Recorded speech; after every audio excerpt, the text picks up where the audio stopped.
ಕೆಪಿಎಸ್ಸಿಯಲ್ಲಿ ಬ್ರಹ್ಮಾಂಡ ಭ್ರಷ್ಟಾಚಾರದ ಆರೋಪಕ್ಕೆ ಸಂಬಂಧಪಟ್ಟಂತೆ ಹೋಮ್ ಮಿನಿಸ್ಟರ್ ಖರ್ಗೆ ಅವರು ಕೂಡ ರಿಯಾಕ್ಟ್ ಮಾಡಿದ್ದಾರೆ. ಅವ್ರು ಹೇಳ್ತಾ ಇರೋದೇನಂತಂದ್ರೆ ತನಿಖೆ ನಡೆದಿದೆ, ಸತ್ಯಾಸತ್ಯತೆ ಆಚೆ ಬರುತ್ತೆ ಅಂತ ಹೇಳಿ. ಸಿಐಡಿ ತನಿಖೆ ಆಗ್ತಾ ಇದೆ, ಸತ್ಯ ಹೊರಗೆ ಬರುತ್ತೆ, ಕಾನೂನಾತ್ಮಕವಾಗಿ ಎಲ್ಲವನ್ನ ಮಾಡ್ತೇವೆ ಅಂತ ಬೆಂಗಳೂರಿನಲ್ಲಿ ಗೃಹ ಸಚಿವ ಪ್ರಿಯಾಂಕ್ ಖರ್ಗೆ ಅವರು ಹೇಳಿದ್ದಾರೆ.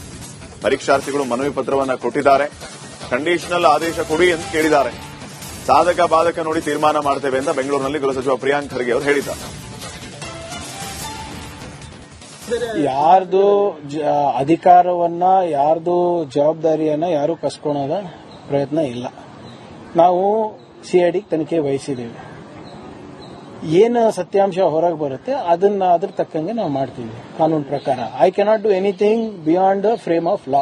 ನೋಡೋಣ, we will see, evaluate legally ನಾವು ಇವ್ಯಾಲ್ಯೂಯೇಟ್ ಮಾಡ್ತೀವಿ. ಕಂಡೀಷನಲ್ ಈಗ ಮೊನ್ನೆ RWS ನಾನೇ ಕೊಟ್ಟಿಲ್ವಾ ಕಂಡೀಷನಲ್ ಆರ್ಡರ್. ಸೊ ಸಾಧಕ ಬಾಧಕ ನೋಡ್ಕೊಂಡು ಕೊಡಬೇಕಾಗ್ತದೆ. ಮತ್ತೆ ನಾವು ಮುಂದೆ ಅವರಿಗಾಗ್ಲಿ ಅಥವಾ ಮುಂದಿನ ಅಭ್ಯರ್ಥಿಗಳಿಗಾಗ್ಲಿ ಗೊಂದಲ ಸೃಷ್ಟಿ ಮಾಡೋದಲ್ಲ ಅಲ್ಲ.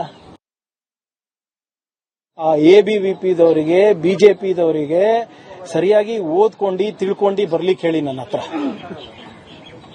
ರಜನೀಶ್ ಗೋಯಲ್ ಅವರು ಚೀಫ್ ಸೆಕ್ರೆಟರಿ ಇದ್ದಾಗ ಇದೇ ಸಿಬಿಐ ಅವರು ರಜನೀಶ್ ಗೋಯಲ್ ಅವರಿಗೆ ಒಂದು ಪತ್ರ ಬರೆದಿದ್ದಾರೆ.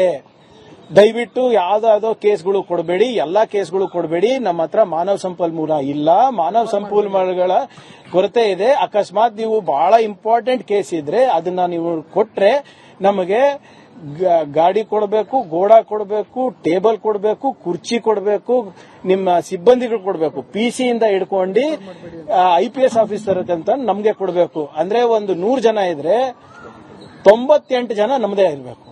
ಅವ್ರೇನ್ ತನಿಖೆ ಮಾಡ್ತಾರೆ?